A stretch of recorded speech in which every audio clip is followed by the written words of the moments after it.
ये है महाराष्ट्र का विधानसभा क्षेत्र घाटकोपर ईस्ट। मुंबई के उपनगर की इस सीट पर कब्जा करने के लिए सभी दल ताल ठोक रहे हैं। पिछली बार 2009 में इस सीट पर जीते थे बीजेपी के प्रकाश मेहता। उन्होंने कांग्रेस उम्मीदवार बख्शी वीरेंद्र राजपाल को करीब 10,000 वोट से हराया था। बीजेपी के प्रकाश मेहता लगातार 5 बार से चुनाव जीतते रहे हैं। इलाके की संसदीय सीट भी बीजेपी के कब्जे में है। सांसद हैं किरीट सोमैया। घाटकोपर विधानसभा क्षेत्र में ही रमाबाई आम्बेडकर नगर बस्ती भी है। इस विधानसभा क्षेत्र में बड़ी आबादी मध्यम वर्ग के लोगों की है। इसके अलावा घाटकोपर ईस्ट की सीट की किस्मत तय करने में गुजराती वोटरों की भी बड़ी अहम भूमिका होती है। घाटकोपर विधानसभा क्षेत्र के नगर पालिका की कुल 5 सीटों पर गौर करें तो फिलहाल बीजेपी, कांग्रेस और एनसीपी के पास 1-1 और एमएनएस के पास 2 सीटें हैं। लेकिन विधानसभा चुनाव में इस बार घाटकोपर ईस्ट सीट पर बीजेपी अपना कब्जा बरकरार रख पाती है या नहीं, इसका पता चुनाव नतीजे के दिन यानी 19 अक्टूबर को ही चल पाएगा। महाराष्ट्र से अब तक 33 नुक्कड़ बहस। कौन बनेगा मुख्यमंत्री की नुक्कड़ बहस में आपका स्वागत है। मैं हूं इस समय पूर्वीय उपनगर मुंबई के, जहां पर यह इलाका है घाटकोपर। घाटकोपर पूर्व की यह विधानसभा सीट फिलहाल भारतीय जनता पार्टी के पास है और यहां पर पिछले लंबे समय से भाजपा का दबदबा भी रहा है। भारतीय जनता पार्टी की तरफ से हमारे साथ यहां पर मौजूद है भालचंद्र सिरसाट, जितेंद्र गाजरिया और कांग्रेस पार्टी की तरफ से हमारे साथ यहां पर मौजूद हैं प्रवीण छेड़ा। आइए सबसे पहले शुरुआत करते हैं भाजपा से। पिछली कई टर्म से आपके विधायक यहां पे लगातार जीतते आए हैं। बताइए कौन कौन सी बुनियादी सुविधाएं आपने इस इलाके में दी है? पिछले 25 साल से इस क्षेत्र में विधायक करके चुन के आना, जनता का विश्वास प्राप्त किया, उसकी एक रिसीट है। और छठी बार भी ये जीत के आने वाले निश्चित रूप से काम किया है। चाहे वो स्मशान भूमि का काम हो, हर चौराहे पर जो ओपन स्पेसेस थी जहाँ पर डंपिंग ग्राउंड बना था उसको हटाकर अच्छे 35 गार्डन बनाए, अलग अलग झोपड़पट्टियों का विकास करके पुनर्वसन करके ये सारी योजना बनाई। प्रवीण जी, बहुत सारे कामों की ये लंबी सूची बता रहे हैं। तमाम चौकों को साफ सुथरा किया है, इनका दावा है। सभी दावों जो कर रहे हैं वो अनिश्चित फेक है।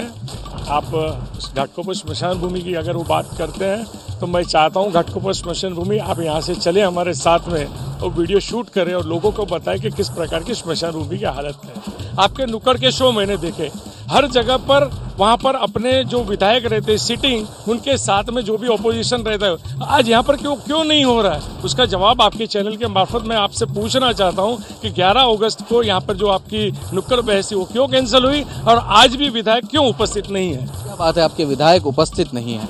भारतीय जनता पार्टी में कलेक्टिव रिस्पॉन्सिबिलिटी और कलेक्टिव लीडरशिप की कल्पना है। कोई एक व्यक्ति पूरे देश पर राज करेगा और एक व्यक्ति पार्टी भी चलाएगा, सरकार भी चलाएगा, प्रधानमंत्री को भी चलाएगा, ये हमारे में होता नहीं है। मैं विधायक को प्रश्न करना चाहता हूँ कि वो आज उपस्थित क्यों नहीं है, क्यों लोगों को फेस नहीं कर रहे हैं? पिछले इतने सारे टर्म से यहाँ पे वो विधायक रह चुके हैं। कांग्रेस पार्टी में आपने अब प्रवेश किया है, पहले आप खुद भारतीय जनता पार्टी में शामिल थे।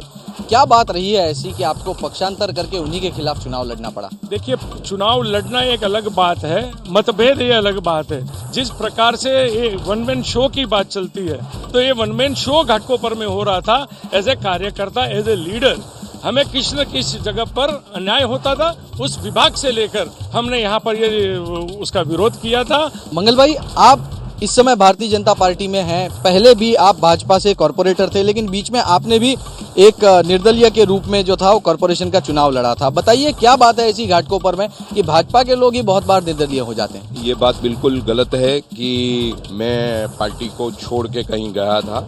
मैं पार्टी में हूँ, अभी भी मेरे पास गुजराती विभाग महाराष्ट्र प्रदेश की जिम्मेदारी है। ये बातों को कोई आधार नहीं है और ये बातों का कोई विश्वास नहीं है। क्या ये बात सही है? अपक्ष लड़े थे मंगल भाई भानुशाली वेस्ट में, पूछो वो नहीं लड़े, ऐसा ना बोल रहे तो। आप लड़े थे? मुझे तो यही जो कहना है वो मैंने कह दिया है। गुमराह करना लोगों को, ये पहले से भारतीय जनता पार्टी के कार्यकर्ताओं का नीति रही है। क्या बात है जितिन भाई, यहाँ पे आप इतने सालों से काम कर रहे हैं, लेकिन विरोध पक्ष का सीधा सीधा आरोप है कि भाजपा के ही आमदार नहीं काम कर रहे हैं, जिसे रीडेवलप रुका हुआ है। राजनीति में मापदंड वो होता है वोट, और उसके ऊपर घाटकोपर की जनता ने लोकसभा के अंदर 73,000 की लीड देके ये साबित किया कि भारतीय जनता पार्टी के ऊपर आज की बात करो, वो हो गया। मोदी की सरकार में भी अरुण जेटली जी हारे थे, मोदी जी की सरकार में भी अरुण जेटली हारे थे, और यही सेम रिपीट यहाँ पर होने वाला है। किक मारने की बात प्रवीण भाई करते, पार्टी को भी उन्होंने किक मारा था, नहीं तो आज हमारे घाटकोपर वेस्ट के एमएलए करके उनका नाम आगे आता था। कौन सा अन्याय हुआ? 20 साल से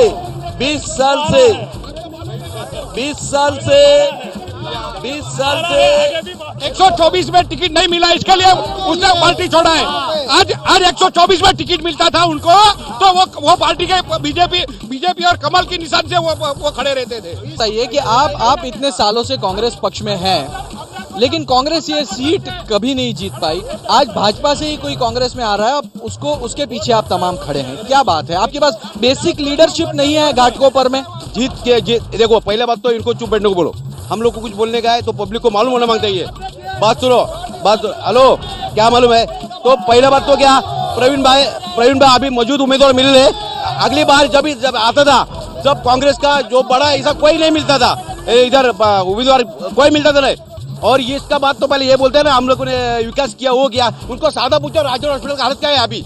उधर हमारे आदरणीय गुरुदास जी कामत ने 25 लाख का फंड देके और आदरणीय जगन्नाथ शेट्टी जी ने फोन किया। और ये लोग क्या करते मालूम है? ये लोग क्या करते? पंतनगर में जाते, गुरुदास जी को ये जिला छोड़ना पड़ा। क्यों इधर से टिकट नहीं लिया उसने? क्यों इधर से भाग गए? ये बात तो है, आपके सांसद ने यहाँ से सीट बदली, अगर बहुत काम किए हैं तो सीट क्यों बदली? विकास की बात कीजिए, घाटकोपर का विकास में किनका क्या रोल है, ये घाटकोपर की जनता अच्छी तरह से। ये अगर रमाबाई आम्बेडकर नगर की बात कर रहे हैं, तो इस समय पे हमारे जो कैंडिडेट थे उनको हाईएस्ट लीड मिला है रमाबाई आम्बेडकर से। ये 5 साल तक प्रकाश मेहता जी ने जो वहाँ पे काम किया है, उसका परिणाम है। रमाबाई आम्बेडकर नगर का विकास इसके लिए रुका है। 1 मिनट सबको सुनने दो। इसके लिए रुका है, माननीय अशोक चौहान जी जब मुख्यमंत्री थे, उन्होंने रमाबाई की पूरी स्कीम मंत्री बिल्डर को बेच दी है, जयंत शाह के थ्रू बेच दी है। ये आरोप का मैं पूरा खंडन करता हूँ।